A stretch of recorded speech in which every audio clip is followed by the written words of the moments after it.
Hi hello అందరికీ నమస్కారం. Welcome back to school రాసిన 55 యూట్యూబ్ ఛానల్. 20 గ్రామంలో కొలువై ఉన్న అంకాల పరమేశ్వరి అమ్మవారికి అమావాస్య రోజు చేసిన అభిషేకం వీడియో. ఇక్కడైతే పసుపుతో అభిషేకం చేస్తున్నారు. ఈ వీడియో ఫుల్ లింక్ అయితే పిండిస్తున్నాను, తప్పకుండా చూడండి. ఫస్ట్ టైం చూస్తున్న వారైతే సబ్స్క్రైబ్ చేయండి, లైక్ చేయండి, సపోర్ట్ చేయండి.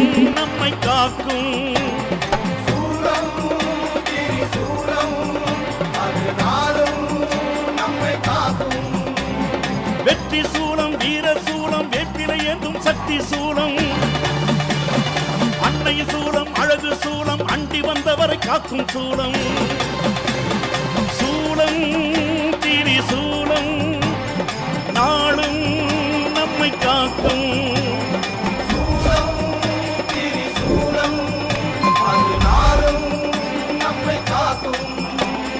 அபயம் வழங்கிடும் அன்னைய சூலம் மாணவ காலரை தாக்கிடும் சூலம்.